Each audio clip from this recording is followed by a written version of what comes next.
نواز شریف صاحب سے غلطی ہوئی ہے، اور وہ غلطی کہ وہ مناظر اتنے رچ ہیں کہ میں آپ کو کیا بتاؤں، اس کو میں بات ذکر کے بغیر رہ نہیں سکتا.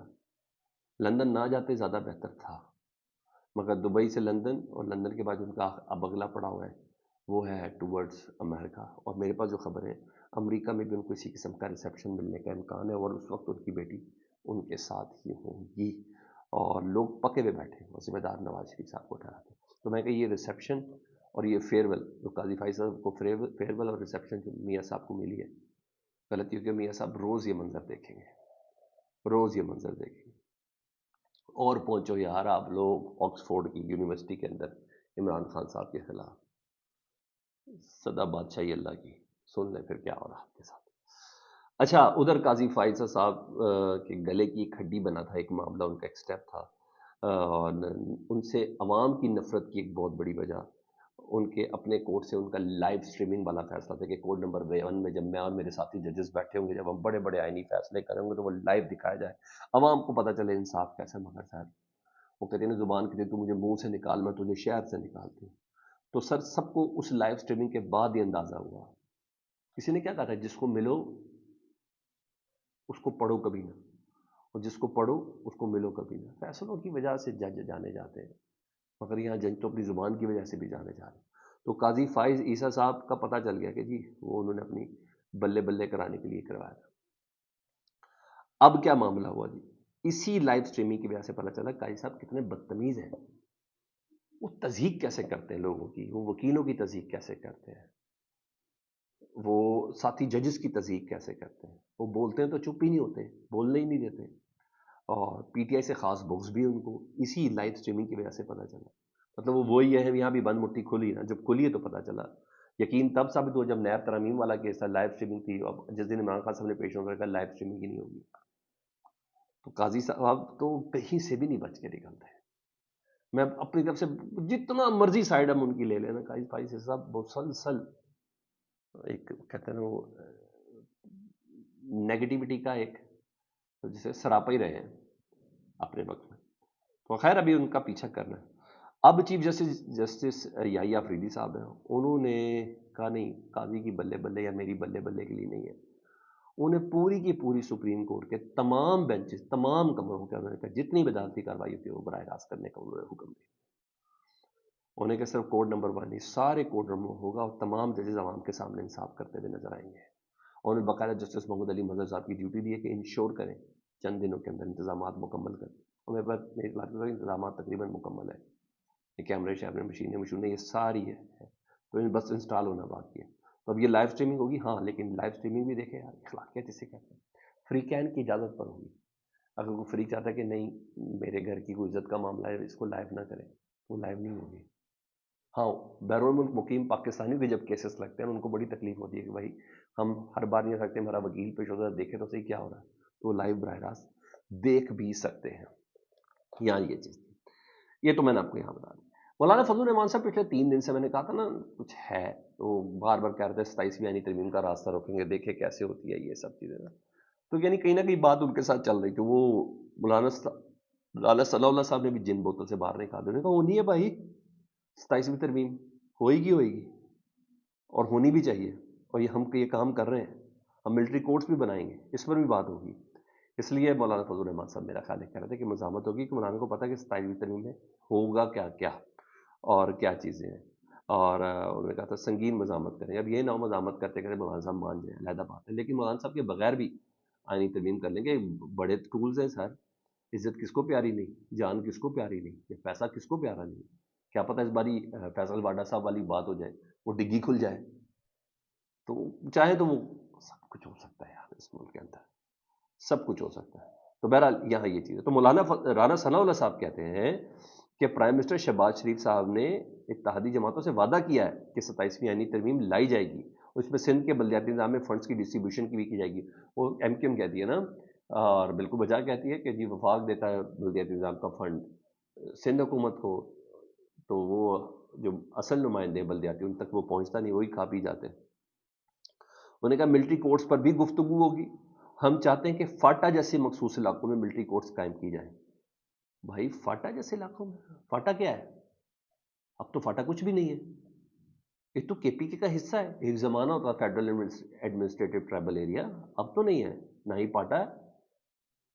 تو بھائی جو فاٹا کا سٹیٹس ہے نا جس کو آپ کہہ رہے ہیں، وہی لاہور کا سٹیٹس ہے، وہی کراچی، وہی اسلام آباد کا سٹیٹس ہے، وہ کسی دوسرے ملک میں نہیں ہے۔ وہ ایسا نہیں ہے جہاں پاکستان کا قانون لاگو نہیں ہوتا۔ تو کس کو چریا بنانے کی کوشش کر رہے ہیں رانا صاحب؟ وہ خصوصی عدالتیں فاٹا کے لیے نہیں ہو سکتی صرف، وہ پورے پاکستان کے لیے ہوگی، آئین میں تبدیلی ہو رہی ہے۔ تو وہ جو چیزیں ہیں بس یہ بنانے کی کوشش کر رہے ہیں۔ ہاں وہ یہ کہتے ہیں، وہ دل کا چور ہے، انہوں نے کہا ملٹری کورٹس میں عمران خان کے ساتھ کے کیسز نہیں جائیں گے اور نہ جانے چاہیے۔ رانا صاحب یہ آپ ڈیسائیڈ کریں گے؟ نہیں، you don't have power like this. جی ہاں، 26ویں ترمیم لانے کی بھی پاور آپ کے اندر نہیں تھی، نہ ہے۔ نہیں تو آج آپ کریڈٹ مولانا فضل الرحمان صاحب کو اور بلاول صاحب، آصف قاضی فائز صاحب کو نہ دے رہے ہوتے۔ ہاں، انہوں نے کہا قاضی فائز صاحب کو ہم چیف الیکشن کمشنر بھی نہیں بنا رہے، ہم نے کوئی ایسی بات بھی نہیں ہے، یہاں چیزیں۔ اچھا ایک اور بھی خبر میں آپ کے سامنے، تو انصار عباسی صاحب ایک طرف ہے، باقی لوگ دوسری باتیں کر رہے ہیں، مگر انصار عباسی صاحب کی خبر اتھینٹک بھی ہوتی ہے۔ فیصل واڈا صاحب اور وہ جو جسے کہتے ہیں راوی ہے حسن ایوب صاحب، وہ یہ گمان دینے کے ایک ڈیل ہو گئی ہے جی، بشرا بی بی کی رہائی والا معاملہ، نہ کچھ مسئلہ ایسا ہوا ہے۔ تو انصار عباسی صاحب کہتے ہیں کہ عمران خان کی اہلیہ بشرا بی بی کی رہائی میں کسی قسم کا کوئی ڈیل نہیں ہے۔ میری ایک بڑے باخبر ذریعے سے، باخبر ذریعے کیا ہوتا ہے، اسٹیبلشمنٹ کے بندے ہوں گے نا سر، انہوں نے بتایا، انہوں نے کہا میرے باخبر ذریعے سے مجھے بتایا کہ عدالت سے ضمانت کے بعد انہیں کسی اور کیس میں گرفتار نہیں کیا جائے گا اور انہیں میرٹ پر ہی ضمانت دی گئی ہے، کیس تو ان کے پاس تھا کوئی نہیں۔ انہوں نے کہا میرے باخبر ذرائع نے مجھے واضح طور پر جواب دی کہ کسی قسم کی کوئی ڈیل نہیں ہوئی، اگر ڈیل ہوئی ہوتی تو ان کو پشاور نہ جاتی۔ اور مجھے ایسا لگتا ہے کہ وہ اس تاثر کو زائل کرنا جس میں عمران خان صاحب ہر عدالت کی پیشی پہ یہی کہہ رہے تھے کہ بشرا بی بی کا کوئی گناہ نہیں ہے، ان کو اس لیے صرف اندر رکھا گیا تاکہ مجھے پریشرائز کیا جا سکے۔ اس تاثر وہ بہت زیادہ پنپ گیا تھا، بہت زیادہ ڈیولپ ہو گیا تھا۔ اب تو برطانوی ایوان نمائندگان نے بھی دوبارہ خط لکھ دیا، امریکہ تو چل گیا، پوری دنیا کے اندر یہ چلی گئی، یہ کیا کر رہے ہیں پاکستان والے؟ تو یہ سب چیز یہاں عوام صاحب ملاقات کی طرح خبر ہے جی، کل چیف جسٹس یحییٰ آفریدی صاحب کی تقریب حلف برداری تھی، سب لوگ موجود تھے، آرمی چیف اور سیکیورٹی چیف یہ تمام ادھر موجود تھے۔ اس کے بعد آدھا گھنٹے کی ملاقات ہوئی ہے آصف علی زرداری صاحب، شہباز شریف صاحب، army chief general Asim Munir صاحب کی، اور ایک دوسرے کو تہنیت دی ہے، شاباش دی ہے ایس سی او کے اجلاس کے حوالے سے کہ آپ نے سیکورٹی بڑی اچھی کی، آپ نے انتظام بڑا اچھا کیا، آپ نے ریسیپشن اچھی بڑی کی۔ تو یہ سب ہوا کہ ایس سی او کانفرنس کا خیر مقدم کیا، بڑی کامیاب ہوئی ملک کی ترقی کے لیے جی، سیاسی اور عسکری کیا کام کو مزید تیز کریں گے جی۔ اچھا یہ بھی کوئی ملاقات کا موضوع نہیں ہے، ایک دوسرے کو شاباش دینا بھی کوئی اتنا بڑا موضوع نہیں ہے، میں نہیں سمجھتا۔ یہ ملاقات ہوئی ہے اور معاشی صورتحال آدھا گھنٹہ ہی ملاقات ہے۔ اب 26ویں آئینی ترمیم، 27ویں آئینی ترمیم، نئے چیف جسٹس، اس وقت تو یہی مسائل ہے میرے خیال ہے پاکستان میں، ان سب پہ بات ہوئی ہے۔ 27ویں آئینی ترمیم